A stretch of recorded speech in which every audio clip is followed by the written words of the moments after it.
Dear students, welcome back to Winsome digital learning platform of Winsome International School. मेरा नाम है दीपक और आज हम करने वाले हैं क्लास 10th की एसएसटी का एसओएफ, जिसमें हमारा सिलेबस जो है वो बिल्कुल एनसीईआरटी ही है ना। बस थोड़ा सा एडवांस हो सकता है, क्यों? क्योंकि इंटरनेशनल लेवल का है। सेकंड, हमें यहां पर बहुत सारे एमसीक्यूज दिए गए हैं जो आपको पहले से ही आते हैं, तो ये कोशिश करना कि जितने एमसीक्यू आपको आते हैं उनको आप पहले से टिक राइट करते हुए चले। इससे क्या होगा, आपका मोस्ट ऑफ द सिलेबस जो है यहीं पर कवर होगा। सेकंड, मैं आपको बताऊंगा कि कौन कौन से क्वेश्चन जो है वो रिपीटेड है ना। आपके ओलंपियाड में तो काम आएंगे ही आएंगे, पर आपके बोर्ड में भी बहुत ज्यादा इंपॉर्टेंस रखते हैं ये एमसीक्यूज, है ना। तो लेट्स स्टार्ट। पहला क्वेश्चन हमारा क्या कह रहा है? The first question is, within the wide swath of territory that came under his control, Napoleon set about introducing many of the reforms that he had already introduced in. अब देखो, Napoleon जो था ना, उसने काफी रूल्स पहले ही introduce किए थे और वो शुरू से ही ये प्रैक्टिस करता हुआ चल रहा है कि मेरे कौन कौन से रूल है जो वायरल हो रहे हैं, ट्रेंडिंग हो रहे हैं, लोग उनको एक्सेप्ट कर रहे हैं। और इन्हीं रूल को एक सिंपल कोड फॉर्म में जानते हैं जिनका नाम है कोड ऑफ 1804, है ना। अब इसको कई नाम से जाना जाता है। दूसरा क्या है, इसको नेपोलियनिक कोड भी कहते हैं। क्या बोलते हैं? नेपोलियनिक कोड भी कह देते हैं। और ये क्वेश्चन कई बार पूछा जाता है, इवन ओलंपियाड में भी और आपके बोर्ड के अंदर भी। और हमसे ये पूछ रहा है कि कौन ये जो रूल्स थे उन्होंने कहां पर इंट्रोड्यूस किए थे। ऑप्शन है हमारे पास France, B Italy, C Germany and D England. अब देखो, जब राइज होता है नेशनलिज्म का यूरोप के अंदर, तब हम इंग्लैंड के बारे में इतना ज्यादा नहीं पढ़ते, क्यों? वो अलग मोनार्की में चला जाता है। देन फिर हम बात करते हैं फ्रांस, इटली और जर्मनी। हमें पता है कि सर इटली जो है ना वो 7 अलग अलग स्टेट से मिलकर बना हुआ था, है ना। और इस पर इसका किंग कौन था? विक्टर इमैनुअल, है ना, सेकंड था। देन हम बात करते हैं जर्मनी की। इस पर कौन था? William, king of Persia. But जब हम फ्रांस की बात करते हैं तो हमें एक बात ध्यान में ये आती है कि नेपोलियन ने जहां पर ये रिफॉर्म्स इंट्रोड्यूस किए थे वो जगह भी कौन सी थी? फ्रांस थी। और नेपोलियन जो था वो रूलर था। कहां का? फ्रांस का, रूलर ऑफ फ्रांस। कौन? नेपोलियन। याद रहेगा, फ्रांस का रूलर भी रहा है और अपने नए रिफॉर्म्स जो थे उन्होंने इंट्रोड्यूस कहां करे? फ्रांस के अंदर करे, और जो कि पहले से टेस्टेड थे। और इसीलिए हम कुछ फिक्स रिफॉर्म्स पढ़ते हैं जिन्होंने जनता के अंदर, पब्लिक के अंदर एक तरह का नया रेवोल्यूशन ला दिया और सारे के सारे पसंद करने लगे। किसको? नेपोलियन को। Clear? Okay. So question number 2 हमारा क्या कह रहा है? इन 1848, a French artist, Frederic Soriot, visualizing his dream of a world made up of dash and dash. 1848 ये बहुत ज्यादा इंपॉर्टेंट है बच्चों। इंपॉर्टेंट इसलिए क्योंकि ये आर्टिस्ट जो है ना, इसके बारे में ज्यादा चीजें पता नहीं लगती, है ना। इसके बारे में इंटरनेट पर भी ज्यादा चीजें नहीं है। बट हाँ, एक ऐसा व्यक्ति जिसने एक पेंटिंग बनाई 4 सीरीज की, जो बाद में उसका जिक्र कहीं पर हमें देखने को नहीं मिलता। और पेंटिंग समय के साथ क्या हो गई? वायरल होती गई, काफी पॉपुलर होती गई। क्यों? क्योंकि उस पेंटिंग के अंदर विजुअलाइजिंग था किसका? आगे इन फ्यूचर होने वाली कुछ चीजों का, जो उस वक्त तक नहीं हुई थी। इसीलिए ये पेंटिंग काफी पॉपुलर हुई, है ना। बनाई किसने थी? आपको याद रखना है, फ्रेडरिक सोरियो। सर इस पेंटिंग में ऐसा था क्या? देखो, इसमें क्या था, एक फ्रेम होता है, उस पोर्ट्रेट के अंदर ये दिखाया गया है कि यहाँ पे मोनार्कियल सिंबल पड़े हुए हैं, बिखरे हुए, किसके? कचरे के भाव। क्लियर? और यहां एक स्टैचू ऑफ लिबर्टी है और अलग अलग नेशन जो है अपना फ्लैग लेकर इससे प्रे करते हुए, है ना, इसको सैल्यूट करते हुए आगे जा रहे हैं। और यहां पे हमें दिखते हैं एंजल्स, है ना। एंजल है, सेंट है, गॉड है, वो सारे इनको ब्लेस करते हुए हमें दिखते हैं। तो ये पूरा फ्रेम है ना, इसमें सबसे ज्यादा इंपॉर्टेंट क्या आता है कि यहां पर जो स्टेट्स हैं जिनके पास फ्लैग है, जो इस एक्चुअल समय तक, एक्चुअल टाइम तक एग्जिस्ट नहीं करते थे, उनके पास भी फ्लैग है, वो भी उस कलर का जिस कलर को बाद में उन्होंने एक्सेप्ट किया था या फिर उन्होंने सिंबलाइज किया था। तो इस कारण से पेंटिंग क्या हुई, काफी ज्यादा पॉपुलर होती गई। क्लियर? हमें क्या ध्यान रखना है, ये पेंटिंग के बारे में पूरा डिटेल में ध्यान रखना है कि भैया यहाँ एब्स्ट्रैक्ट मोनार्कीज के सिंबल्स पड़े हुए हैं, है ना, इट मींस खत्म हो चुके हैं मोनार्कीज, है ना। और क्या कर रहे हैं यहाँ पे लोग जो हैं वो गॉड को सैल्यूट, गॉड को प्रे करके सैल्यूट करते हुए आगे जा रहे हैं। और यहाँ स्टेच्यू ऑफ लिबर्टी है, आगे ऊपर क्या है, ऊपर एंजल्स गॉड वगैरह है, सबको ब्लेस कर रहे हैं, पॉपुलर पेंटिंग है। अब ये बोल रहा है कि उस पेंटिंग के अंदर कौन सा विजुअलाइजेशन था फ्रेडरिक सोल्यू का। ऑप्शन ए, क्या वो सोशलिस्ट या फेडरलिस्ट था? नहीं। उस पेंटिंग का ही पूरा नाम एक्चुअल में डेमोक्रेटिक फेडरलिस्ट था? नहीं sir, but democratic social Republic उस पेंटिंग का नाम है। क्या है बच्चों? डेमोक्रेटिक एंड सोशल रिपब्लिक्स, उस पेंटिंग का नाम भी यही पड़ा है। तो आपको याद रखना यहां पे सेकंड का क्या हो जाएगा, डी हो जाएगा। आई होप कि ये क्वेश्चन आपको थोड़ा अच्छे से समझ में आया होगा। क्लियर? अगला क्वेश्चन देखो, question number 3, Habsburg empire ruled over. Option A Russia, B England, C Austria Hungary and D Spain. अब देखो ये क्वेश्चन जो है काफी बार रिपीट हुआ है, ओलंपियाड के अंदर बात कर रहा हूं मैं। किसकी बात कर रहा हूं? हम ओलंपियाड पढ़ रहे हैं तो हम उसी की बात कर रहे हैं। अब एक बात तो आपको दिमाग में बिठानी पड़ेगी कि सर अगर हमने एनसीईआरटी पढ़ी है ना तो क्वेश्चन कुछ इस तरह से आएंगे कि आप दूसरे ऑप्शन को एक्सप्लेन नहीं कर सकते। आपको पर्टिकुलर रीजन के बारे में, पर्टिकुलर प्लेस के बारे में डायरेक्ट पता होना ही चाहिए, है ना। ये छोटी छोटी चीजें हैं जो आपकी प्रिपरेशन को अच्छा बनाती है। अब देखो यहाँ पे पूछा क्या है, हैब्सबर्ग एम्पायर। अब हैब्सबर्ग एम्पायर जो है वो अलग अलग रीजन के पैचवर्क से बना था। क्या बना था? अलग अलग रीजन से पैचवर्क से बना था। यहां पे हमारा option Russia, England, Austria Hungary और स्पेन, तीनों ना होकर, है ना, रशिया नहीं होकर, इंग्लैंड नहीं होकर, स्पेन नहीं होकर, ऑस्ट्रियो हंगरी होगा। और साथ ही साथ मैंने क्या कहा था कि अलग अलग रीजन के पैचवर्क से ऑस्ट्रो हैब्सबर्ग एम्पायर, ये पूरा एम्पायर हैब्सबर्ग एम्पायर जो है वो बना हुआ था। क्या कह रहा है 5, read the given statements and select the correct option। Statement first क्या कह रहा है, weavers in Silesia had led a revolt against contractor in 1848। Silesia के अंदर क्या हुआ था कि जो भी वेवर्स थे उन्होंने रिवोल्ट कर दिया था, किसके अगेंस्ट? कॉन्ट्रैक्टर के अगेंस्ट। क्यों कर दिया था? क्योंकि उन्होंने उनका वेजेस यानी पेमेंट जो था वो कम कर दिया, बट वर्क जो था उनका वर्कलोड उसको बढ़ा दिया उसके अगेंस्ट। ठीक है, स्टेटमेंट क्या कह रहा है, contractors had drastically reduced their payments। जी हाँ, और इसके साथ क्या था, जो वर्क था वो उसको इंक्रीज कर दिया, है ना, काम को बढ़ा दिया और उनके वेजेस जो थे वो उनको रिड्यूस कर दिया। तो इसलिए जितने भी वेवर्स थे भड़क गए और उसी के अगेंस्ट सड़कों पर उतर आए। अब हमें बताना है कि इनमें से 4 ऑप्शन है ये स्टेटमेंट वाइज।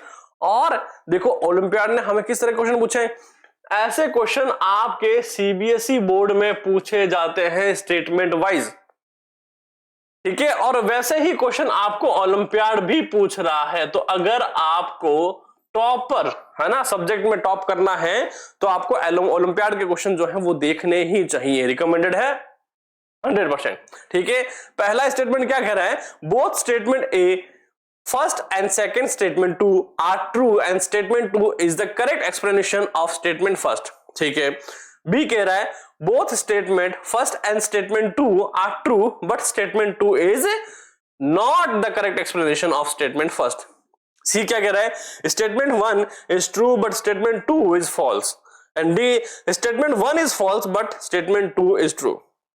देखो इसमें क्या बोला है, इसमें बात सीधी सी है। पहले हमें बोला जाएगा कि आपका स्टेटमेंट बिल्कुल करेक्ट है और स्टेटमेंट सेकंड जो है वो फर्स्ट वाले का रीजन है, किसी तरीके से रीजन मैच हो रहा है तो वो सही है। दूसरे में बोलेगा नहीं दोनों गलत है, तीसरे में बोलेगा एक सही दूसरा गलत, दूसरे में बोलेगा दूसरा सही तीसरा गलत, ऐसे करके। तो अब इस स्टेटमेंट को देख के हमें क्या पता लगा कि सर हाँ ये बात तो सही है कि उन्होंने रिवोल्ट करा था। उसका रीजन क्या था? उसका रीजन था कि जितने भी कॉन्ट्रैक्टर थे उन्होंने इन वेवर्स का पेमेंट यानी वेजेस जो है उसको कम कर दिया था और उनका वर्कलोड बढ़ा दिया था। इट मींस ये दोनों स्टेटमेंट क्या हो रहे हैं? मैच हो रहे हैं और रीजन भी मैच हो रहे हैं। इट मींस हम क्या सेलेक्ट करेंगे? ऑप्शन ए सेलेक्ट करेंगे फिफ्थ का, जिसका मतलब क्या है? जिसका मतलब ये है कि सर 1848 का रिवोल्ट जो था कांग्रेस कॉन्ट्रैक्टर के अगेंस्ट सिलेसिया का, वो किस बात पे हुआ था? वो इस बात पे हुआ था कि उन्होंने उनका पेमेंट रिड्यूस कर दिया और वर्क बढ़ा दिया। क्लियर? याद रहेगा, इसको याद रखना है। अगला देखो क्वेश्चन नंबर 6 क्या कह रहा है? Select the incorrect statement. हमें कुछ स्टेटमेंट दी गई हैं और जो हमने चैप्टर में पढ़ा है उसी के बेस पर हमें बताना है कि इनकी कौन सी स्टेटमेंट सही है। तो अब हमारा सबसे पहले ये पॉइंट आउट रहेगा कि इसके अंदर हमने एनसीईआरटी के उस चैप्टर को अच्छे से पढ़ा है। मैं ये बात नहीं कर रहा कि आप कितने क्वेश्चन आंसर करें, मैं बोल रहा हूं कि आपने एनसीईआरटी को रीड आउट कितने अच्छे से किया है वो आपको पता लगेगा इन क्वेश्चंस के अंदर, है ना। सीबीएसई टेस्ट कर रहा है, ओलंपियाड भी टेस्ट कर रहा है।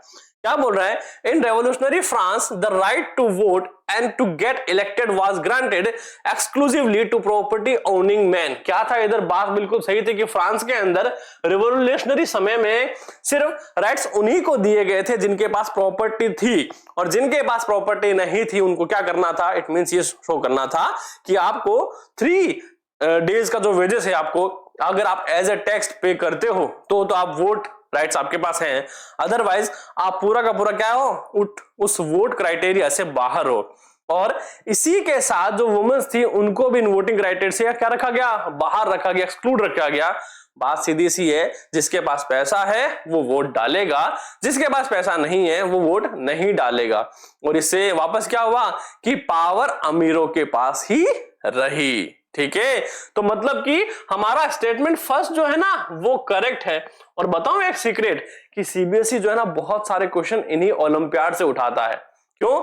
उनको ये नहीं कहना पड़ता कि क्वेश्चन सिलेबस के बाहर से है, बट हाँ क्वेश्चन का लेवल बहुत अच्छा होता है। भी देखो, man without property and all women were excluded from political rights. जी हाँ, जितने भी पुरुष थे, जितने भी मैन थे और जितने भी महिलाएं थी उनको एक ही कैटेगरी में रखा गया जिनके पास प्रॉपर्टी नहीं थी। अब चाहे महिला कैसी हो, प्रॉपर्टी वाली हो, बिना प्रॉपर्टी वाली हो, यहां पर उनको राइट्स नहीं दिए गए थे एक बार के लिए। तो ये सारे कुल मिला के एक ही कैटेगरी में उनको एक्सक्लूड कर दिया गया, भैया ये आप बिना राइट्स के हो, बैठे रहो साइड में चुपचाप। ठीक है, तो ये बात बिल्कुल क्या है? स्टेटमेंट करेक्ट है। फिर क्या बोल रहे हैं? Only for a brief period under the Jacobian did all adult mail enjoy suffrage. Jacobin club याद है? उसका लीडर कौन था? है ना, रोबेस्पियर, मैक्समिलियन रोबेस्पियर। और याद है राइन ऑफ टेरर, जब मैक्समिलियन रोबेस्पियर ने तबाही मचा दी थी। तबाही इन द सेंस कि जितने कत्ल किसी किंग ने नहीं किए उतने कत्ल तो इसने क्या करके जस्टिस के अकॉर्डिंग, है ना, अगेंस्ट प्रूफ करके लोगों को मार दिया था। आपको बताना हो क्या ना कि अगर आपने पढ़ा नहीं पढ़ा, और मुझे बताओ कि उसने कितने समय में कितने लोगों को मारा था, आपके एनसीईआरटी बुक में मेंशन है। क्लियर? तो ये बात भी सही है कि जब मैक्समिलियन अच्छा आदमी था, बहुत नो डाउट अच्छा आदमी था और वो काफी एफर्ट भी कर रहा था, बट ताकत ने उसको इतना अंधा बना दिया कि उसको ये पता ही नहीं लग रहा था वो किनको मार रहा और अत्याचारी बन रहा है लोगों के सामने। और जनता भी ऐसी है कि स्टार्टिंग में उसको मजा, अरे वाह मजा आ रहा है, आहा गला काट दिया, आहा सर काट दिया, है ना। पर जैसे जैसे उन लोगों को पता लगा ना कि यार ये तो अपनों को ही मार रहा है, तब जाके खौफ, है ना, टेरर उसने जन्म लिया। वरना मतलब हम ये भी नहीं कह सकते कि उसका पूरी गलती उसकी थी, बट हाँ दोनों का कोऑपरेशन था कि उस समय ऐसा भयानक कांड हुआ। ठीक है, तो मतलब इसने अच्छे काम तो किए, बहुत सारे किए, सभी एडल्ट मेल को क्या कर दिया? सफरेज दे दिया। यहां पर अभी भी वुमेन्स को एक्सक्लूड किया गया है, बात याद रखना। ठीक है, फिर क्या कह रहे हैं? Napoleon code give universal suffrage. Universal suffrage नहीं, देखो नो डाउट नेपोलियन ने अच्छा काम किया, अच्छा काम इन द सेंस कि उसने जो कोड बनाया था ना 1804, उसने इतना पॉपुलराइज कर दिया उसको कि सबको लगा कि हाँ अब तो मजा आ गया। इट मींस कि वो मोनार्की को खत्म करके, है ना, वो मोनार्की को खत्म करे, वापस मोनार्की को स्टेबलाइज कर रहा है। ऐसा हिस्ट्री में कोई किंग है क्या जो जनता की हैप्पीनेस के साथ मोनार्की को खत्म करे और जनता की मंजूरी से, यानी उनके एक्सेप्ट करने के साथ ही मोनार्की को रीएस्टेबलाइज कर दे? कौन है ऐसा? नेपोलियन एक अकेला कर सकता है ऐसा, है ना? वो मोनार्की भी लेके आया साथ में, और साथ में उसने रूल भी दिए कि भैया चलो आप ऐश करो, एंजॉय करो। बट धीरे धीरे लोगों को पता लगने लगा कि ये जो जितने भी नेपोलियन कोड है उसका हर एक का डार्केस्ट साइड है और हमें वो भुगतना पड़ेगा। तो धीरे धीरे ये सारे कोड क्या हो गए? लिमिटेड होते गए। और आपको पता है कि वियना में फिर उसको हरा दिया गया था, है ना, ट्रीटी ऑफ वियना के time. And then he was sent to Saint Helena island, और उसके बाद वो 6 साल भेजने के बाद, उस युद्ध के 6 साल बाद वो मर गया था। और बाकी दूसरे एम्पायर ने वापस पुरानी व्यवस्था बहाल करने के लिए लिमिटेड जो चेंजेस थे नेपोलियन की उनको कर दिया, बाकी सबको वैसा का वैसा रहना दिया, है ना। तो मतलब कि यहां यूनिवर्सल सफरेज नहीं था, यहां लिमिटेशन थी, है ना, लिमिटेड सफरेज था। बट हाँ, इसने हर कैटेगरी को हैप्पी कर दिया था एक बार, चाहे वो किसान हो, बिजनेसमैन हो, है ना, वर्क वेजेस वाला व्यक्ति हो, सब हो, सबको खुश कर दिया। तो यहाँ पे इनकरेक्ट स्टेटमेंट क्या हो जाएगा? डी हमारा हो जाएगा क्वेश्चन नंबर 6 का। क्लियर? ओके, अगला देखो क्वेश्चन नंबर 7। 7 क्या कह रहा है? Identify the characteristics of Cavour. Cavour, Camillo de Cavour, याद है नाम? एनसीईआरटी में पढ़ा था ना, है ना। Among the following and select the correct option. हमें इसमें से कावूर के लिए सेलेक्ट ऑप्शन सेलेक्ट करना है। लेट्स सी करेक्ट क्या ऑप्शन है। पहला कह रहा है he was an Italian statesman. जी हाँ, वो इटालियन स्टेट्समैन था, करेक्ट ऑप्शन है, सही बात है, बिल्कुल सही बात है। He spoke French much better than Italian. देखो, था ये इटली का, है ना, पर इटली से कहीं ज्यादा ये फ्लुएंट और अच्छी फ्रेंच बोलता था, है ना। और देखो उस समय में था ही ऐसा सिस्टम। अब कावूर जो है ना वो बहुत तेज दिमाग वाला व्यक्ति है नहीं था मतलब। तो उन्होंने क्या करा कि जब फ्रेंच सोसाइटी ये पॉपुलर हो रहे थे ना, फ्रेंच लैंग्वेज को as a top in the sense की बहुत ज्यादा रॉयल लैंग्वेज के रूप में स्टेबलाइज किया गया था। तो जो लोग फ्रेंच बोलते थे ना उनकी रिस्पेक्ट बढ़ जाती थी, है ना। मतलब आपकी बात का असर लोगों पर होगा, लोग आपकी बात सुनेंगे और आपकी वर्ड्स को वैल्यू दी जाएगी। तो यहां पर ये क्या हुआ कि इस भाई साहब को इटालियन से अच्छी क्या आती थी? फ्रेंच आती थी। इट मींस ये उस रॉयल सोसाइटी में अच्छे टाइप से ग्रो कर रहे थे। देन ये कह रहा है he was N tactful diplomat. Tactful diplomat, इतना खतरनाक डिप्लोमेट था भाई साहब ने क्या करा, इन्होंने ऑस्ट्रिया को हराने के लिए फ्रांस के साथ टैक्टफुल ट्रीटी करी। किसके साथ? फ्रांस के साथ। हरा किसको रहे हैं? ऑस्ट्रिया को, ठीक। और बाद में जो नया नेशन बना था उसके ये प्राइम मिनिस्टर भी रहे थे, है ना। और एक लिमिटेड टाइम तक सार्डिनिया पिडमांट के भी प्राइम मिनिस्टर ये रहे थे, है ना। तो इनकी टैक्टफुल ट्रीटी और इनकी सोच और इनकी चालाकी के कारण ही फ्रांस ने एक्सेप्ट किया। क्यों? क्योंकि उन्होंने उनको वार्निंग के साथ एक रिस्पेक्टफुली चीजें भी बताई थी कि अगर आप ऐसा नहीं करोगे तो हमें मजबूरन ये करना पड़ेगा, है ना।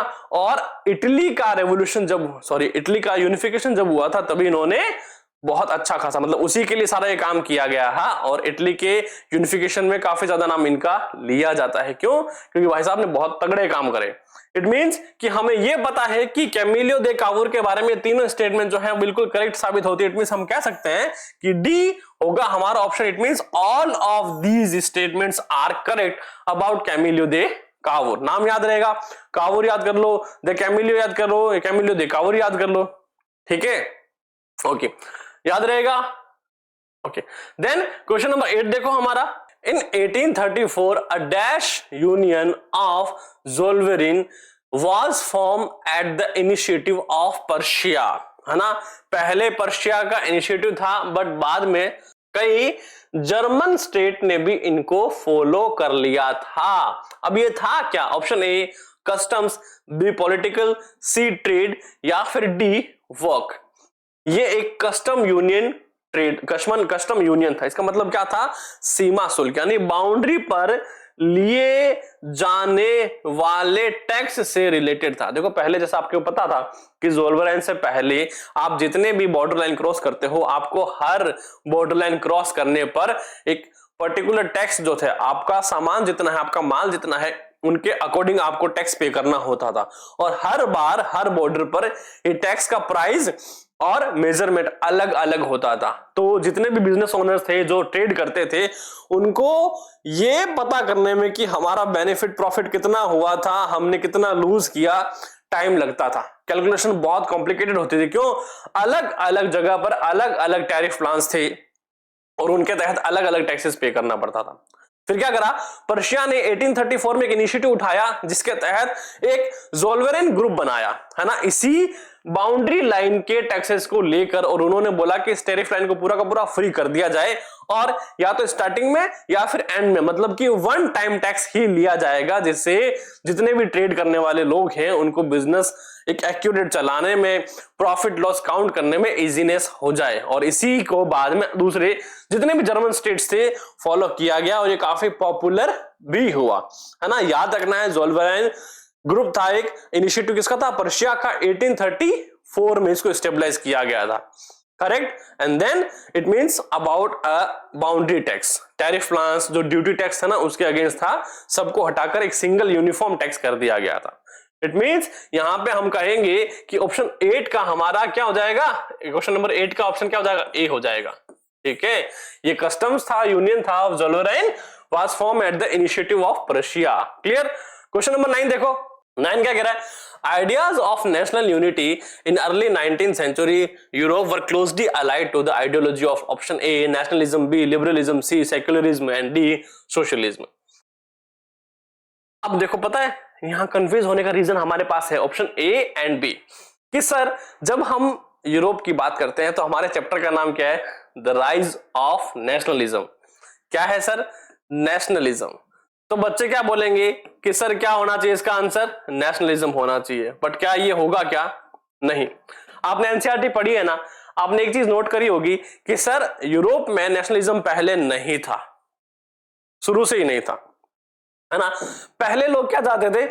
लोग ये चाहते थे कि राजा यानी किंग जो है लुई 16 वो उनकी बात मान ले और उनको जो है प्रेशराइज ना करे, टॉर्चर ना करे और उनके साथ में चलता रहे, है ना। मतलब पहले ये सोच नहीं थी कि हमें फ्रीडम होना है, लिबरल होना है, नेशनलिज्म स्टेबलाइज करना है, ये कुछ नहीं था। तो जब उनको ये रियलाइज हुआ ना, बुरा लगा, जब कोई किंग ऐसा करा तो बुरा लगा, हर्ट हुआ उनको। एंड देन धीरे धीरे कंडीशन ऐसी हो गई कि लोगों ने सबसे पहले राजा से आजाद होना एक्सेप्ट किया कि भैया हम छुटकारा दिलाओ यार इस आदमी से, यार परेशान हो गए हम, है ना। तो पहले लिबरलिज्म का कॉन्सेप्ट आया था। लिबर जो है एक लैटिन वर्ड है जिसका मतलब होता है फ्री होना। क्या है? फ्री होना, ठीक है। लिबर क्या है? एक लैटिन रूट वर्ड है, याद रहेगा, जिसका मतलब है फ्री होना। तो पहले ये फीलिंग आई थी कि हमें यहां से लिबरल जो है, लिबरल नेशन, इसको स्टेबलाइज करना है। पर उसको स्टेबलाइज करने के लिए हम सभी का एक होना जरूरी है और उसी यूनिफिकेशन को स्टेबलाइज करने के लिए फिर फीलिंग डेवलप की जाती है, वो है नेशनलिज्म की, कि आप जो है जिस नेशन में रह रहे हो, फादरलैंड की, फादरलैंड जो है हमारा पैतृक संपत्ति है ना, ला पैतरी, ले सितोयेन, है ना, ये दो फ्रेंच वर्ड हैं, है ना, फ्रेंच ही है ना, ये दो वर्ड हैं जिसके तहत ये बताया जाता है कि हम यहाँ के नागरिक हैं, है ना, और ये हमारी पैतृक भूमि, इट मींस हमारे पुश्तैनी जमीन है, तो हम इसको छोड़ के नहीं जाएंगे, हम इसको प्रोटेक्ट करेंगे और एक नेशनलिज्म की फीलिंग डेवलप करेंगे। तो पहले कौन सा कॉन्सेप्ट लिखोगे आप? आपको यहाँ पे ऑप्शन बी लिबरलिज्म करना है, ना कि नेशनलिज्म। चैप्टर का नाम नेशनलिज्म इसलिए है क्योंकि लिबरलिज्म पहले आया था, देन बाद में they are starting to follow the rule of nationalism. It means इस कोड को एग्जीक्यूट किया गया। मेरी बात समझ रहे हो, है ना। तो पहले आएगा लिबरलिज्म एंड देन नेशनलिज्म। अब आप खुद सोचो कि अगर आप में ऐसी कोई फीलिंग ही नहीं है कि मैं ग्रो करूं, है ना, मैं अपनी स्किल को अपडेट करूं, तो क्या पढ़ना शुरू करोगे? क्या नहीं करेंगे। आपको पर्टिकुलर रीजन चाहिए कि भाई मुझे जो है वो अच्छा इन फ्यूचर मुझे अपनी स्किल को अपग्रेड करना है, उसके लिए मुझे क्या करना पड़ेगा?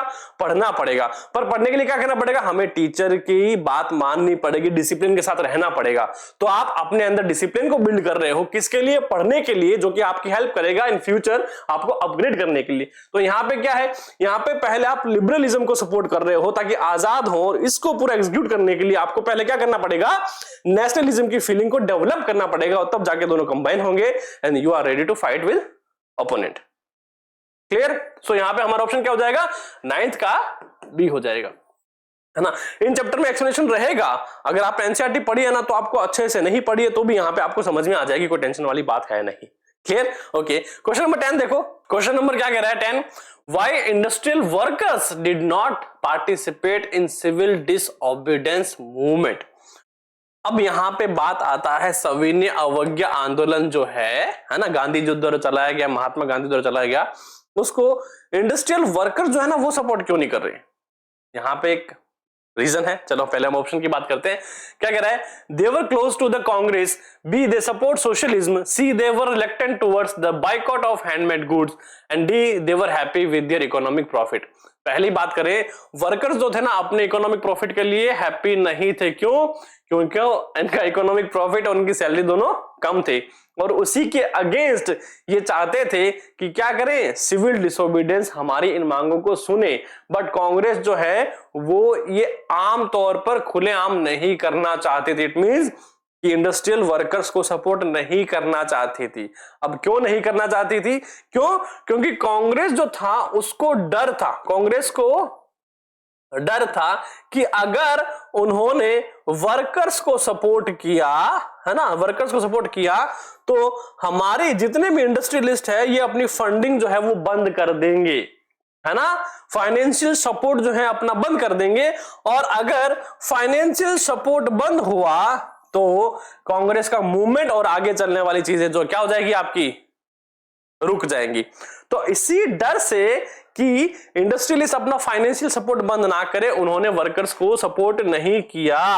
और जब वर्कर्स की मांगों को नहीं माना गया, नहीं सुना गया, तो उन्होंने सिविल डिसोबीडियंस पे भी क्या नहीं करा, सपोर्ट नहीं करा अपना। It means they were close to the Congress. कौन? यहां पे इंडस्ट्रियलिस्ट जो थे वो कांग्रेस के क्लोज थे, है ना, पैसा दे रहे थे भाई,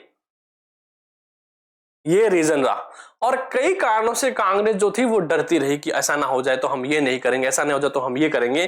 पर बाद में जितने इंडस्ट्रियलिस्ट थे, वर्कर्स थे, उन्होंने भी सपोर्ट जो है वो गिव अप कर दिया था, है ना, काफी सारे अलग अलग लोगों ने। जब आप चैप्टर पढ़ते हो, chapter number 2 nationalism in India, तब आप उसमें डिटेल से उसको पढ़ते हो। बट हमें यहाँ क्या पूछा है कि वर्कर्स ने क्यों नहीं किया था सपोर्ट, तो हमारे पास 10th का ऑप्शन हो जाएगा ए, और वैलिड रीजन है हमारे पास कि क्यों ऐसा हुआ था। क्लियर?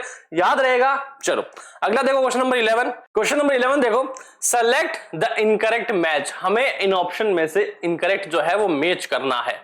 ऑप्शन ए करें, नेपोलियन इन्वेड्स इटली। क्या नेपोलियन ने 1798 में इन्वेड किया था इटली को? सोचो, ध्यान से सोचो। जब हम इसके बारे में सोचते हैं तो हमें पता चलता है कि सर पहला ही ऑप्शन क्या है, इनकरेक्ट है। सर अगर ये इनकरेक्ट है तो करेक्ट क्या है? आपको 2 डेट याद रखनी है। कौन कौन सी? सर एक तो 1796 और दूसरी 1797। 96 में नेपोलियन ने क्या किया था, अटैक किया था, किस पर? इटली पर, ठीक है। और 97 में ही इन्वेडेड इटली, है ना, उसने इटली पर क्या करी, विजय प्राप्त कर ली, जीत लिया उसको। तो ये 2 डेट्स हैं, इंपॉर्टेंट हैं, क्लास 10th के लिए याद रखनी है आपको, ठीक है। तो इट मींस हमारा पहला ऑप्शन क्या हो गया, इनकरेक्ट हो गया। हमें इनकरेक्ट ही क्या करना था, चेक करना था। फिर कह रहा है option B, fall of Napoleon 1814 to 1815। हमें पता है कि सर नेपोलियन का फॉल डाउन जो है वो हमें ऑफिशियली देखने को मिलता है ट्रीटी ऑफ वियना में, मिलता है ना। जब नेपोलियन को भेज दिया गया था, देश निकाला दे दिया गया था, कहां पे भेजा, एक आइलैंड है जिसका नाम है सेंट हेलेना आइलैंड।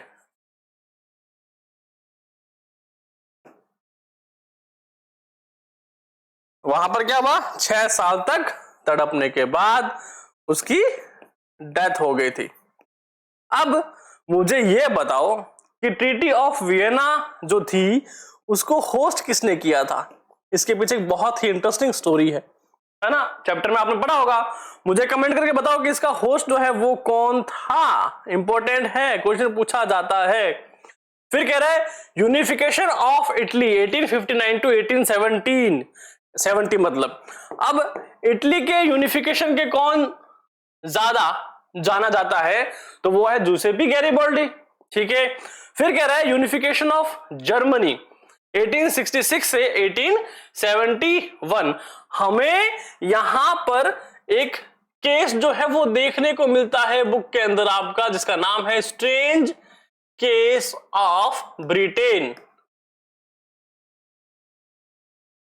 याद है, पढ़ा था चैप्टर के अंदर कुछ, है ना? उसी में लिखा गया था ब्रिटेन का जो यूनिफिकेशन वो किस तरह से, बट उससे पहले हमें इटली और जर्मनी का यूनिफिकेशन भी देखने को मिलता है, जिनमें इनके जो पुरानी फोकलोर्स है उनको इकट्ठा किया गया, ट्रेडिशन को इकट्ठा किया गया, सब चीजों को मिलाकर देन इसको स्टेबलाइज किया गया था। और मेन मोटिव क्या था? नेशन को यूनिफाइड करना, यूनाइट करना। ठीक है, चलो क्वेश्चन नंबर 11 का हमारा क्या आंसर हो जाएगा? ए हो जाएगा। अगला देखो, the treaty of Constantinople of 1832 recognise dash as independent nation, independent nation. और इस नेशन के लिए सिर्फ ये नेशन नहीं बल्कि दूसरे नेशन ने भी इनको क्या किया था? सपोर्ट किया था। और एक इस नेशन के इंडिपेंडेंस के नाम पे एक मैस्केयर भी है, जिसमें जो अपोनेंट किंगडम था उसने क्या करा था? ग्रीस के लोगों को जो आइलैंड पे भाग चुके थे उनको मार दिया गया था, जिनमें बच्चे और औरतें भी शामिल थी। और इसमें किसके रूल को इसमें खत्म किया गया था, है ना? वो था ऑटोमन एम्पायर। कौन था बच्चों? Ottoman empire.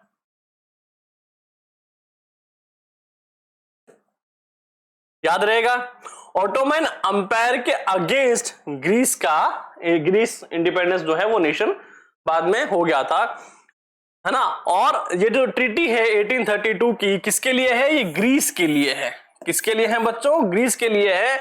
इसके बारे में चैप्टर के एंडिंग में बहुत छोटा सा बट हाँ क्लियर कॉन्सेप्ट दिया गया है कि 1832 के जो ट्रीटी है कॉन्स्टेंटिनोपल वो किसके लिए है? ग्रीस के लिए है।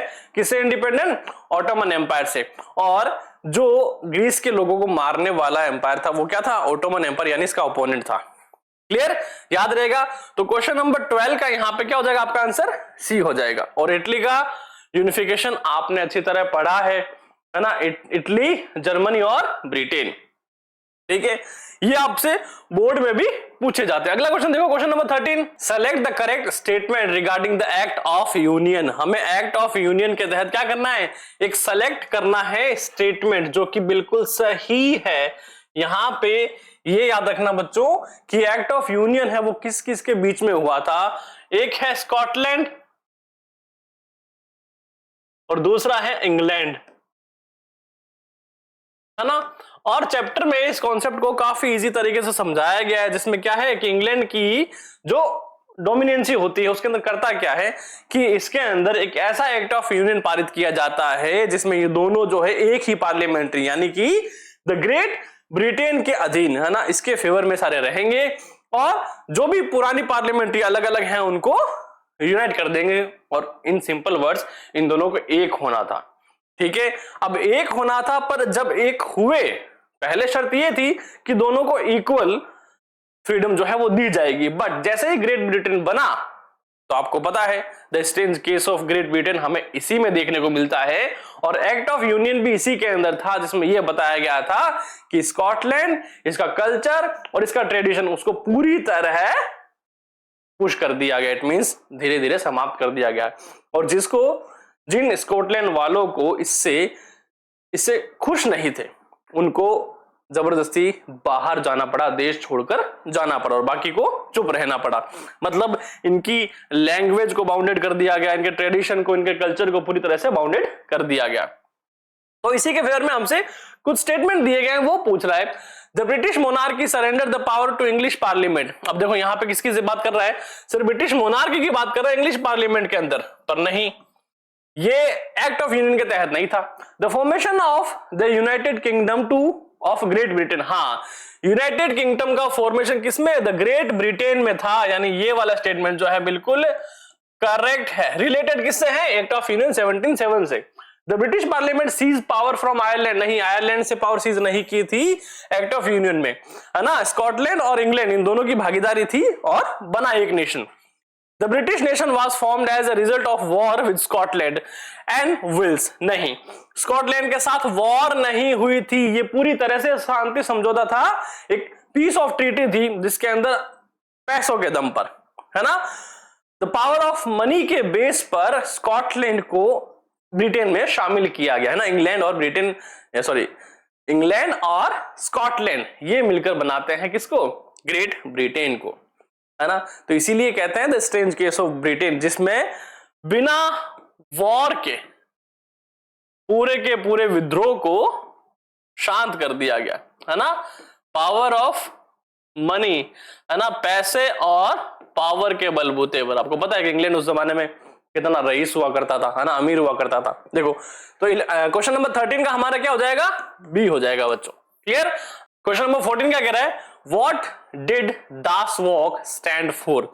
दास वॉक का मतलब क्या होता है? Option a democracy in France. क्या फ्रांस में डेमोक्रेसी को दास वॉक बोलते हैं? नहीं सर, उसके लिए लिबरलिज्म, लिबर्टी, है ना, ऐसे वर्ड यूज होते हैं। Slum dwellers in London, London में स्लम ड्वेलर्स को कहते हैं? नहीं sir. Big land owner of Prussia? नहीं sir. Common people of Germany को क्या कहते हैं? डास वॉक। देखो डास वॉक का मतलब क्या होता है ना। वैसे डास वॉक का मतलब होता है रश, है ना, रश, या फिर मैं बोलूं भीड़, है ना, भीड़ बोल दो, या फिर आप पॉपुलेशन बोल दो, है ना, जनसंख्या कह सकते हैं, या फिर आप पीपल उसको कह सकते हैं, है ना, लोग हैं, भीड़ है, जनसंख्या है।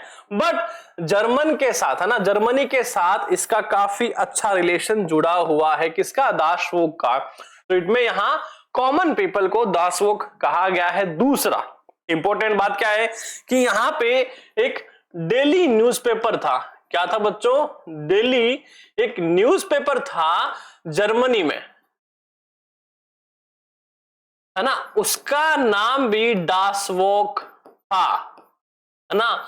तो अगर ऐसा क्वेश्चन आ जाए तो मेरे प्यारे बच्चों याद रहे, है ना, क्योंकि बुक में इसका जिक्र शायद है या नहीं, ध्यान से देखा पता चलेगा, बट इसके बारे में बुक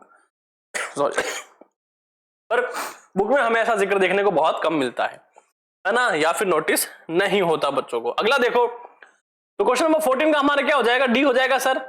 15 क्या कर रहा है? इन 1918, 1918 की बात कर रहे हैं। Mahatma Gandhi went to dash to organize a satyagraha movement among cotton mill workers. देखो एक तो हमें पता चल रही है डेट 1918 की बात कर रहे हैं, दूसरा कॉटन मिल वर्कर की बात कर रहे हैं। तो आपको पता होना चाहिए कि कॉटन मिल वर्कर का सत्याग्रह मूवमेंट गांधी जी ने कहां चलाया था। Option A Champaran, B Bardoli, सी अहमदाबाद, या फिर डी अमृतसर। देखो अमृतसर की बात आती है तो हमें एक ही कांड याद आता है, वो है जलियांवाला बाग कांड, है ना, जलियांवाला बाग। और बात करें बारदौली, जो बारदौली का सत्याग्रह था बच्चों, वो सरदार वल्लभ भाई पटेल की लीडरशिप में था। किसकी? सरदार की लीडरशिप में। अब पीछे बचा हमारा चंपारण और सी अहमदाबाद। चंपारण की बात करते हैं तो वहां पे सिविल डिसोबीडियंस मूवमेंट था, है ना, एज ए सत्याग्रह। तो हमारे पास क्या बचा कि सर अहमदाबाद में गांधी जी ने कॉटन मिल वर्कर के फेवर में क्या करा था? सत्याग्रह किया था। और ये जो कॉटन मिल थी उसके अंदर हुआ क्या? बेसिकली ये हुआ था कि जो मालिक था उसने बोनस देने से, है ना, बोनस या सैलरी का पहले था, तो वर्कर्स ने बोला या तो हमें बोनस दे दो या हमारी सैलरी बढ़ा दो। तो ऐसे में क्या था, मालिक ने बोनस तो दिया नहीं और सैलरी में इजाफा करने से भी मना कर दिया। ऐसे में गांधी जी को बोला गया, गांधी जी को बुलाया गया यहां पर। और गांधी जी की एक खास बात क्या थी कि अगर कोई व्यक्ति गांधी जी से सीधे मुंह बात करता है, फेस टू फेस बात करता है, तो 99.99 इट मींस 99.99% चांसेस है कि वो व्यक्ति जो है गांधी जी की बात से सहमत हो जाएगा। ठीक है। और जिस कॉटन मिल के मजदूर जो है वो ये कर रहे थे, वो कॉटन मिल थी अंबालाल साराभाई की, है ना। ये एक्स्ट्रा चीज है जो आपको बुक में नहीं मिलेगी। किसकी थी बच्चों? अंबालाल साराभाई की, है ना। तो जब गांधी जी इनसे बात कर रहे होते हैं ना, तो अंबालाल साराभाई और इनकी बहन है अनुसुईया साराभाई। क्या नाम है बच्चों? अनुसुईया साराभाई। ये दोनों गांधी जी से मिलने आए जब स्ट्राइक चल रही थी। और गांधी जी ने इस तरह से बात करी कि बात करते ही अनुसुईया पता क्या बोलती कि नहीं नहीं नहीं नहीं भैया, गांधी जी बिल्कुल सही बोल रहे हैं, है ना, तो मैं तो इनके फेवर में हूं। अब यहाँ पे अंबालाल साराभाई भी एग्री हो जाते हैं, बट फिर बीच में वो किसी को लेके आते हैं, भाई तू जो है इन दोनों के बीच में बात कर, है ना। और जो व्यक्ति बीच में आता है गांधी जी और अंबालाल साराभाई के लिए बात करने के लिए, वो भी एग्री हो जाता है गांधी जी की बात से, है ना। तो यहाँ पे ये बात हिस्ट्री में हमें काफी देखने को मिलती है कि जिस जिस व्यक्ति ने face to face Gandhi ji से बात करी, उसने उनकी बात को माना ही है, चाहे वो अंग्रेज ही क्यों ना हो, कुछ हद तक। ठीक है, तो यहां पे सी ऑप्शन क्या हो जाएगा हमारा, कॉटन मिल वर्कर। और ये मिल किसकी थी, अंबालाल साराभाई, है ना, लीडरशिप कर रहे थे। और अंबालाल साराभाई की बहन है अनुसुईया साराभाई, जो कि आपकी बुक में नहीं दे रखा, मैं एक्स्ट्रा बुक बता रहा हूं। तो क्वेश्चन नंबर 15 का क्या हो जाएगा, सी हो जाएगा। अगला देखो क्वेश्चन नंबर 16 क्या कह रहा है, देखो 16 की बात करें और 17 की बात करें, दोनों क्वेश्चन आपस में कनेक्टेड है। किस तरह से, लेट बताते हैं। कह रहा है in dash peasants were led by Baba Ramchandra, a sanyasi who had earlier been to Fiji as indentured labour, है ना। हमें पता है कि सर सन्यासी बाबा जो रामचंद्र जी है ना, वो एक मूवमेंट लीड कर रहे थे, है ना, अवध किसान आंदोलन जिसको हम कहते हैं। और ये किसके अगेंस्ट में था, ये ताल्लुकदार और लैंड ऑनर्स के अगेंस्ट में था। क्यों, क्योंकि ताल्लुकदार जो है वो हाई रेंट और एक्स्ट्रा केसेस टैक्स जो है वो डिमांड कर रहे थे। इसी के अगेंस्ट बाबा रामचंद्र सन्यासी ने मूवमेंट चलाया था। और ये सन्यासी जी उस बात पे फेमस है कि इनको जो है वो मारा नहीं जा सकता, मतलब कि गोली अगर इनको लगेगी तो इनकी मौत नहीं होगी, इन्होंने ही ऐसा कहा था। और काफी भविष्यवाणी भी इन्होंने की थी, जिससे अंग्रेज सरकार एक तरफ से खौफ गई। क्लियर, तो यहां पे ये जो मूवमेंट था अवध किसान आंदोलन था, आपको याद रहना चाहिए। और ये बहुत कॉमन क्वेश्चन है, बहुत इजी है, हर बार पूछा जाता है। और पता है, और फिर बाद में इन्होंने क्या कहा था कि वही मुझे गोली जो है वो मार नहीं सकती है ना, गोली से नहीं मरूंगा मैं। तो अंग्रेज सरकार ने जब इनकी मौत होती है इनको फांसी दी जाती है। क्या दी जाती है बच्चों, फांसी दी जाती है। ये दोनों चीजें आपको याद रखनी है। और जब आप अगले क्वेश्चन में आओगे, बाय अक्टूबर 1920 द अवध किसान सभा was set up, it was headed by.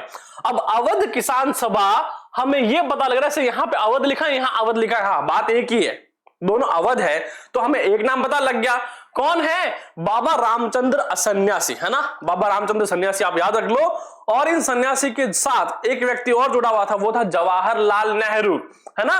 Jawaharlal Nehru और रामचंद्र सन्यासी की लीडरशिप में अवध में अलग अलग जगह पर ये ऑफिसेस खोले गए, मतलब कि इनके छोटे छोटे आउटपुट जो है ना वो खोले गए और लोगों को यूनाइट किया गया। तो यहां पे कह रहा है वह setup it was headed by, तो यहां पर है बाबा रामचंद्र और जवाहरलाल नेहरू। महात्मा गांधी इस वक्त कहीं और बिजी थे। ठीक है, तो हमें ऑप्शन क्या दिया है, फर्स्ट एंड थर्ड। तो फर्स्ट एंड थर्ड किसमें है, ऑप्शन नंबर सी हमारा क्या हो जाएगा बच्चों, करेक्ट हो जाएगा। 17 का और 16 का हो जाएगा सी, 16 का सी और 17 का दोनों का सी हो जाएगा। क्लियर, अगला देखो क्वेश्चन नंबर 18। क्वेश्चन नंबर 18 क्या कह रहा है, in dash Mahatma Gandhi decided to withdraw the non cooperation movement. अब देखो नॉन कोऑपरेशन मूवमेंट के साथ एक एक्सीडेंट है वो भी जुड़ा हुआ है, जिसका नाम है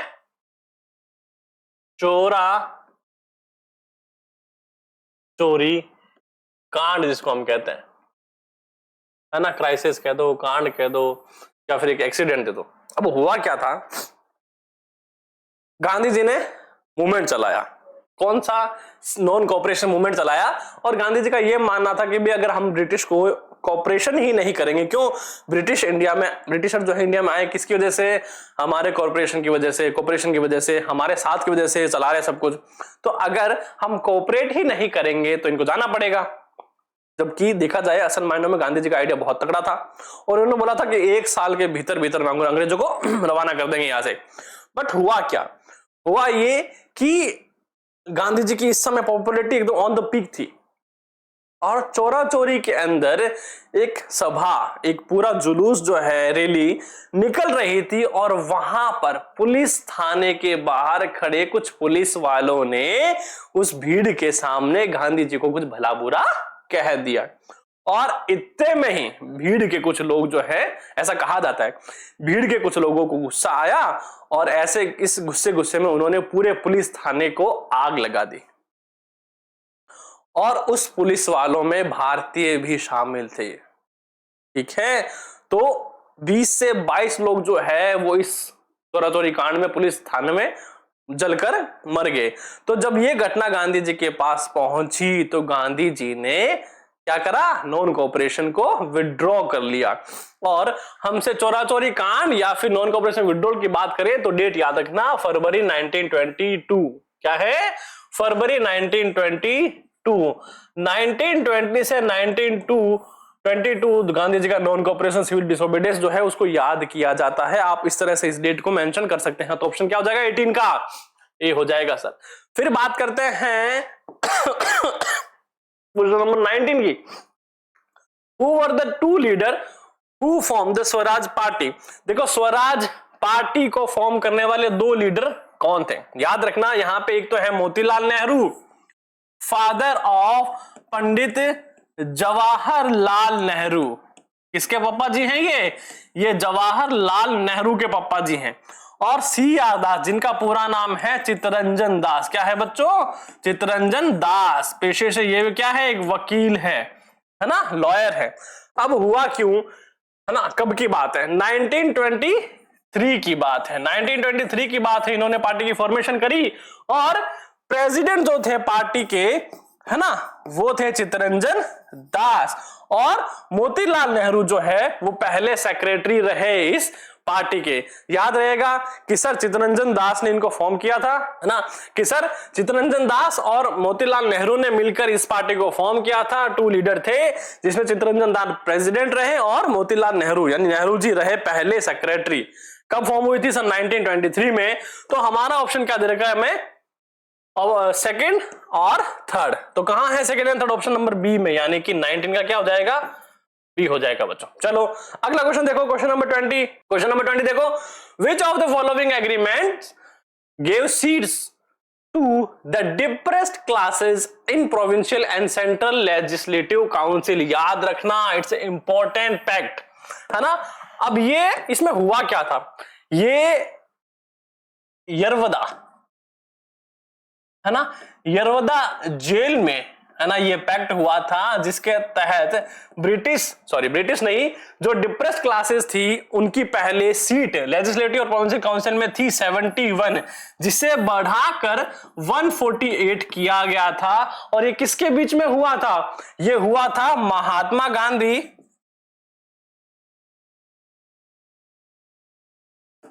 एंड डॉक्टर BR अंबेडकर। तो बच्चों एक बात आपको याद रखने की, जब भी डिप्रेस क्लासेस के लिए कोई रूल्स वगैरह, कोई प्रोविंशियल काउंसिल में, लेजिस्लेटिव काउंसिल में राइट्स दिए जाएंगे, तो वहां पे इस आदमी का नाम आपको हर बार मिलेगा, डॉक्टर BR अंबेडकर। ठीक है, काफी फेमस है ना, कॉन्स्टिट्यूशन के नाम से जाने जाते हैं, आपको पता है काफी चीजें। बट जब राइट्स की बात हो डिप्रेस क्लास की, तो आपको याद रखना है कि अंबेडकर, डॉक्टर भीमराव अंबेडकर। ये हुआ कब था, ये हुआ था 24 सितंबर 1932 1932 को, 1932 24 सितंबर को हुआ था। और इसी पैक्ट का नाम क्या है बच्चों, इसी पैक्ट का नाम है पूना पैक्ट। क्या है, पूना के यरवदा जेल में ये पैक्ट हुआ था। किनके बीच में, गांधी जी और BR अंबेडकर के बीच में, यानी कि ऑप्शन हमारा हो जाएगा ए, ऑप्शन ए। गांधी इरविन के बीच में का समझौता है। लखनऊ पैक्ट, लखनऊ में हुआ समझौता है। बट यहाँ पे पूना पैक्ट और प्रोविंशियल सेंट्रल लेजिस्लेटिव काउंसिल की बात है डिप्रेस क्लासेस के लिए, तो 71 से 148 सीट को कर दिया गया, बढ़ा दिया गया, है ना। तो हमें ये ऑप्शन 20 का ए याद रखना है। क्लियर। अगला देखो question number 21। Question number 21 achievers section. बच्चों इस सेक्शन में से काफी क्वेश्चन जो है वो आपके रिपीट होते हैं डायरेक्ट एग्जाम के अंदर। तो ये वाला सेक्शन जो है वो बहुत ही ज्यादा इंपॉर्टेंट है, ध्यान रहेगा, बिल्कुल ध्यान रहेगा सर। क्वेश्चन देखो क्या बोल रहा है, which among the following measures were taken by Napoleon. इनमें से कौन से मेजर्स थे वो नेपोलियन द्वारा लिए गए। इट मींस कौन कौन से रूल जो है, कौन कौन से लॉ जो हैं वो नेपोलियन के द्वारा लाए गए थे, है ना। हमने ये फर्स्ट चैप्टर में ही क्लास 10th की हिस्ट्री में पढ़ा है। Let's C. फर्स्ट कह रहा है stabilized equality before the law, है ना, मतलब कि कानून यानी लॉ के against every person are equal. ये लॉ जो था ये नेपोलियन के द्वारा स्टेबलाइज किया गया था। यस, बिल्कुल करेक्ट है ना। इससे क्या हुआ, जनता काफी खुश होगी कि यार जो लुईस नहीं कर पाया, है ना, लुई नहीं कर पाया, वो अब ये कर रहे हैं, है ना, मतलब कि जनता के लिए तो अच्छी बात थी, बट ये हो रहा था एज ए मोनार्किल स्टेबलाइजमेंट के जरिए, मतलब कि अच्छे कानून भी हैं बट मोनार्की भी साथ में नेपोलियन लेके आ रहा है। एंड सेकंड क्या है, सिंप्लीफाइड एडमिनिस्ट्रेटिव डिवीजन, जितने भी एडमिनिस्ट्रेटिव डिवीजन थे उनको सिंप्लीफाई कर दिया गया, उनमें से जितने भी कॉम्प्लिकेट स्टेटमेंट्स थे, कॉम्प्लिकेट इश्यूज थे, वो सारे सारे हटा दिए गए और जनरल सिंपल कर दिया ताकि हर कोई व्यक्ति जो है इसे आसानी से समझ सके और फॉलो कर पाए।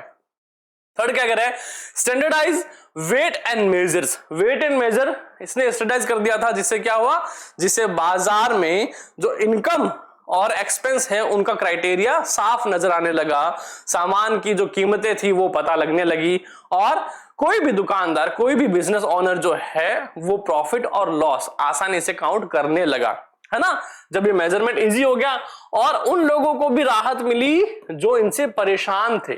ठीक है, अब यहां पे ये 3 पॉइंट जो थे वो बिल्कुल करेक्ट हैं। Let's see, decreased taxation. अब यहां पे नेपोलियन ने इतने जितने भी स्टेबलाइजमेंट किए, जितने भी अच्छे कानून लेके आया, बट उसमें एक हिडन पॉइंट ये था कि उसने टैक्स को इंक्रीज किया था। क्या किया था बच्चों, टैक्स को इंक्रीज किया था, डिक्रीज नहीं किया था, है ना। और वहां की जनता को, फ्रांस की जनता को ये बाद में पता लगा कि भैया इसने तो टैक्स इतना बढ़ा दिया, हमें तो पता ही नहीं लगा। पता कैसे चलता, सब काम अच्छे अच्छे सामने दिख रहे हैं, है ना, और जो धीरे धीरे हो रहा है वो हिडन पॉइंट है। तो ऐसे करके हम बताएंगे कि यहाँ पे फर्स्ट, सेकंड और थर्ड पॉइंट जो है, फर्स्ट, सेकंड, थर्ड सही है एंड फोर्थ गलत है। तो यहाँ पे ये भी ऑप्शन इनकरेक्ट हो जाएगा। सी में फर्स्ट एंड फोर्थ नहीं, बी सेकंड, थर्ड, फोर्थ नहीं, फोर्थ नहीं है। तो ए देखो हमारा first, second and third only, it means A हमारा क्या हो जाएगा, करेक्ट हो जाएगा। क्यों, क्योंकि सर 3 पॉइंट ही इसमें जो ऐसे हैं जो मैच हो रहे हैं according to Napoleon's measures. Correct. चले अगला क्वेश्चन देखो, क्वेश्चन नंबर 22 क्या बोल रहा है, study the given painting and identify the significance of the marked attribute of Veit's Germania as first, second and third. अब देखो यहां पे आपको 3 चीजें दिखेगी। पहला, हेड पे जो क्राउन है सर के ऊपर वो दिखेगा, ठीक है। देन इसके हाथ में वॉर की तलवार है वो दिखेगी, और यहां पे जो बैच लगा हुआ है वो दिखेगा। अब जब हमने चैप्टर में पढ़ा था तब मैंने आपको ये बताया था, मैं कहा बच्चों इसके जितने सिंबल हैं उनकी हमने टेबल पढ़ी थी। टेबल में हर एक सिंबल को अच्छे से बताया गया था कि किस सिंबल को क्या कहते हैं या फिर किसका सिंबल है। लेट्स सी, अब यहां पे हम बात करेंगे सबसे पहले क्राउन की। सर क्राउन का मतलब क्या होता है? क्राउन सिंपल सा याद रखना, क्राउन मतलब होता है किंग, है ना। हम क्राउन किसको देते हैं? सर जो हमारा किंग है या फिर हमारा हीरो है। क्या है? जो हमारा हीरो है, ठीक है। और अब इसके हाथ में क्या है? तलवार है ना, तलवार, स्वॉर्ड जिसे हम कहते हैं। किसका सिंबल है ये? पहली बात तो ये बात क्लियर कर लेना कि हर व्यक्ति के हाथ में तलवार होने का ये मतलब नहीं कि वो जंग के लिए तैयार। इसका मतलब है कि वो शांति चाहता है, विलिंग टू मेक पीस, है ना। किसके लिए उसने हथियार उठाए हैं? शांति के लिए, पीसफुल ट्रीटी के लिए उन्होंने क्या उठाए हैं? हथियार उठाए हैं। तो क्या लिखोगे आप? यहां लिखोगे विलिंगनेस टू मेक पीस, ठीक है। अब पीस हो गई, हीरो भी बन गया। अब यहां पे जो बैच लगा हुआ है क्या होता है कि सर हम, जैसे मैं हूं, है ना, मैं विंसम डिजिटल लर्निंग में पढ़ा रहा हूं ना, तो हमारे यहां पे क्या लिखा है सर? लोगो है। किसको सिंबलाइज कर रहा है? सर इस डिजिटल प्लेटफॉर्म को कर रहा है ना। पीछे जो नाम लिखा गया है वो किसको सिंबलाइज कर रहा है? सर इस डिजिटल प्लेटफॉर्म को कर रहा है। तो इनका जो यहां पे सिंबल है वो किसको करेगा? सर कहां की है स्टैचू? स्टैचू है ये जर्मन की, जर्मेनिया नाम है ना, तो ये जर्मन का सिंबल है। क्या है बच्चों? जर्मनी का सिंबल है।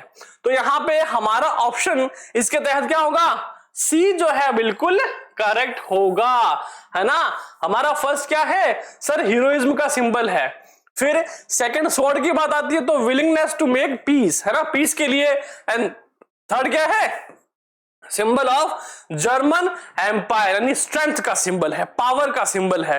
क्लियर? तो ऐसे करके हम स्टडी करते हैं किसकी, जर्मेनिया की। तो यहां 22 का क्या हो जाएगा, सी बिल्कुल करेक्ट आंसर हो जाएगा। सिर्फ जर्मेनिया में नहीं, स्टैचू ऑफ लिबर्टी है और दूसरे जो स्टैचू हैं उनमें भी ऐसा ही है। और जब मैंने आपको कहा था, मैं फ्रेडरिक सोरू की जो पेंटिंग है उसने बनाई है, उसमें भी हर एक चीजें हमें याद रखनी है, बिल्कुल इसी तरह से याद रखनी है। क्लियर है ना? चलो अगला देखो, क्वेश्चन नंबर 23 क्या बोल रहा है, read the given statement regarding Rowlatt act and select the option that identify them as true and false F1s। चलो, रॉलेट एक्ट के तहत हमें कुछ दिया गया है। पहला कह रहा है, it also termed as Black Act which was passed on 18 March 1919, है ना, 1919 में पास हुआ, 18 मार्च इसकी डेट है। और इसी रॉलेट एक्ट को ब्लैक एक्ट भी कहते हैं, यानी कि काला कानून। ये बात बिल्कुल सही है, ठीक है, याद रहेगा, है ना, क्या है, यस ये करेक्ट है। इट मींस मैं अगर सीधा लिख देता हूं ट्रू है, बात ही खत्म। चलो अगला देखो, Subhash Chandra Bose launch a nationwide satyagraha against this act. देखो पढ़ते पता लग गया, है ना, कि नेशन वाइड सत्याग्रह का नाम आ गया तो कौन है भैया, महात्मा गांधी है। कौन है, महात्मा गांधी है। उन्हीं का प्लान था नेशन वाइड क्या करना, सत्याग्रह को लॉन्च करना। तो यहां पे ये स्टेटमेंट क्या हो जाएगा, फॉल्स हो जाएगा भैया। चलो नेक्स्ट देखो, this act allowed detention of political prisoners without trial for 5 years, है ना। देखो गलती से मेरे मुंह से क्या निकला, सही आंसर निकल गया, है ना। तो ये जो था, ये क्या करता था, बिना किसी लीगल ट्रायल के 2 साल तक किसी भी व्यक्ति को जिस पे शक हो उसे अरेस्ट करो और अपनी हिरासत पे रखो, है ना, ताकि वो दंगे फसाद ना कर पाए। तो यहां पे विदाउट ट्रायल 5 ईयर्स नहीं 2 ईयर्स होगा, है ना। अगर 5 ईयर्स होता तो मुद्दा पता नहीं कितना भड़क चुका होता, ठीक है। तो ये भी क्या है, इनकरेक्ट हमें दे रखा है, हमें सही याद करना है। ऐसे याद रखो कि जब गलत पढ़ो तो मुंह से अपने आप सच निकले, ठीक है। चलो कह रहा है, this act give the government enormous power to repress political activities. जी हाँ, ये ब्लैक एक्ट इसको इसीलिए कहा गया था क्योंकि ये गवर्नमेंट को एक तरह की अथॉरिटी देता है जिसमें गवर्नमेंट जो चाहे अपना मनमाना काम जो है वो कर सके। इट मीन जिस पे भी शक है उसको 2 साल के लिए अपनी हिरासत में या फिर जेल में रखा जा सके, और तब तक बाहर जो है उनके द्वारा भड़काया जो भी माहौल है, उनका मानना था, वो शांत हो जाएगा, है ना। कितनी इनॉर्मस पावर है, जिस पे शक उठा के जेल में डाल दो, है कि नहीं, है ना। तो यहां पे ये स्टेटमेंट क्या है, बिल्कुल ट्रू है। अब यहां पे देखो हमें ट्रू फॉल्स फॉल्स ट्रू, है ना, true false false false true false है इधर। तो चलो ये तो नहीं होगा, TFFT। देखो बी जो है हमारा बिल्कुल करेक्ट कह रहा है, यहां पे पहला एफ आ गया, दूसरे में एफ आ गया, यानी कि 23 का हमारा जो है बच्चों बी ऑप्शन क्या हो जाएगा, बिल्कुल करेक्ट हो जाएगा। आई होप कि आपको ये छोटी सी बात समझ में आई होगी। देखो मेरा ये क्या कहना है कि जितना हो सके इन वीडियोस को कंप्लीट कर लेना बोर्ड से पहले, ठीक है। क्या होगा, जितने एमसीक्यूज आपके इसमें आए ना, आपका ओलंपियाड के साथ साथ बोर्ड की प्रिपरेशन भी अच्छी हो जाएगी। क्लियर। चलो अगला देखो, क्वेश्चन नंबर 24 क्या कह रहा है, 24 कह रहा है, match the column and select the correct option. हमें कॉलम मैच करना है और करेक्ट ऑप्शन सेलेक्ट करना है। लेट्स सी, कॉलम फर्स्ट में दे रखा है कुछ एक्ट और कुछ चीजें, इन कॉलम सेकंड में हमें डेट दे रखी है, ठीक है। पहला कह रहा है द रॉलेट एक्ट। तो रॉलेट एक्ट कब लागू हुआ था, सर मार्च 1919 में था। ये बात तो चलो इसके सामने आ रखी ना, तो मतलब ये क्या है हमारा, करेक्ट है। क्या है, फर्स्ट का फर्स्ट है। तो यहां पे देखो ए का हमारा फर्स्ट है, ए का फर्स्ट आ रहा है, ये भी गलत है, ये भी गलत है, ये भी गलत है। देखो आपके पास आपका आंसर तो आ चुका है, क्या है कि सारे नंबर अकॉर्डिंग टू उनके करेक्ट है। लेट्स सी अनदर, कह रहा हिंद स्वराज। हिंद स्वराज की स्थापना कब हुई थी, 1909 में। कब हुई थी, 1909 में, ये भी करेक्ट है। FICCI, सर ये क्या है बच्चों, FICCI है फेडरेशन ऑफ इंडियन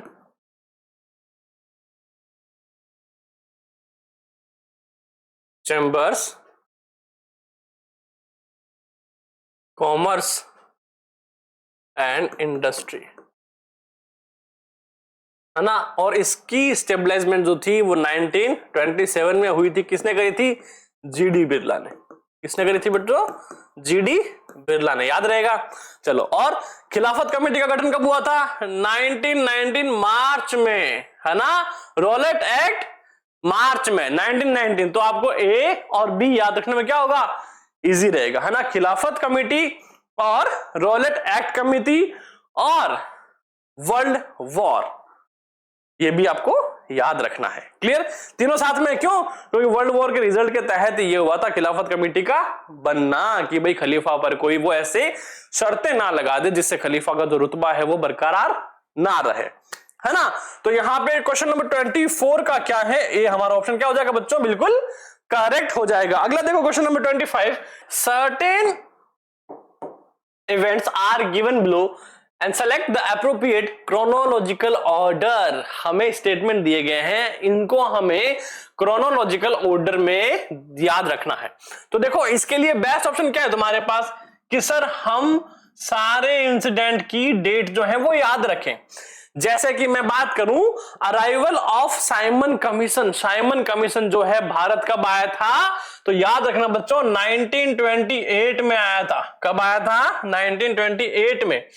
और फिर मैं बात करूं, यहां पे डेट वाइज बता रहा हूं मैं भी, ठीक है। फिर देखो, डिमांड ऑफ पूर्ण स्वराज। पूर्ण स्वराज की लाहौर अधिवेशन में डिमांड जो थी इंडियन नेशनल कांग्रेस द्वारा कब रखी गई? 1929 में रखी गई। तो देखो 1928, 1929, दो याद रही, है ना। ऐसी सीक्वेंस में याद रखना है हमें। फिर इसके पूर्ण स्वराज यानी लाहौर अधिवेशन के बाद में हुआ था राउंड टेबल कॉन्फ्रेंस का गठन। इट मींस इसके बाद में है, तो डेट क्या है इसकी? इसकी डेट है मेरे प्यारे बच्चों 1930। अब देखो, यहां पे साइमन कमीशन आ रहा है, राउंड टेबल कॉन्फ्रेंस हो रहा है, पूर्ण स्वराज की मांग हो रही है, बट यहां पे एक है चंपारण सत्याग्रह है जो इन सब से पहले हुआ था, है ना। ऑब्वियस बात है, हम ऐसी को पढ़ते हैं, ऐसी सीक्वेंस में पढ़ते हैं। तो ये कब हुआ था? ये हुआ था 1917 में। कब हुआ था? 1917 में हुआ था, ठीक है। तो पहला यहां पे क्या आएगा हमारा? सेकेंड इंसिडेंट आएगा। उसके बाद, है ना, 1917 के बाद आएगा 1928 यानी कि फर्स्ट, ठीक है। और फर्स्ट के बाद आएगा हमारा 29 यानी कि पूर्ण स्वराज यानी फोर्थ। और फिर फोर्थ के बाद हमारा फाइनल क्या है? थर्ड, यानी जो कि सेकेंड राउंड टेबल है, ठीक है। आपको बच्चों इसी क्रोनोलॉजिकल ऑर्डर में याद करना है। और मजे की बात पता है क्या है कि अगर हम ऑर्डर में कुछ चीजें याद करते हैं तो वो बहुत अच्छी याद रहती है, लॉन्ग टाइम तक हमें याद रहती है। तो यहां पे देखो, second, first, fourth, third. Second first इसमें नहीं है, सेकंड फर्स्ट फोर्थ थर्ड, ये देखो बी ऑप्शन हमारा क्या हो जाएगा? बिल्कुल करेक्ट हो जाएगा। अदर ऑप्शन हमें देखने की जरूरत है नहीं, पर फिर भी हम देख लेते हैं। ये थर्ड है, सेकंड, फर्स्ट, थर्ड, फोर्थ। अब देखो कंफ्यूज कर दिया ना, यहां पे क्या सेकंड है पहला, जबकि ऐसा गलत है। क्या हो जाएगा? 25 का बी हमारा बिल्कुल करेक्ट आंसर हो जाएगा। तो बच्चों आज के लिए आपका सेशन यहीं पर होता है समाप्त। आई होप कि आपको वीडियो अच्छा लगा होगा, बहुत सारी चीजें आपको यहां पर देखने को मिली होंगी, और मुझे ये भी पूरा होप है कि 10th में आपने जो चैप्टर पढ़ा था उसके कई सारे डाउट आपके आज क्लियर हुए होंगे। और ऐसे ही अगर आपके कुछ और सवाल हैं so let me know in comment box. फिर मिलेंगे अगले चैप्टर के साथ, तब तक के लिए stay tuned on Winsome digital learning platform. Thank you so much for watching. जय हिंद।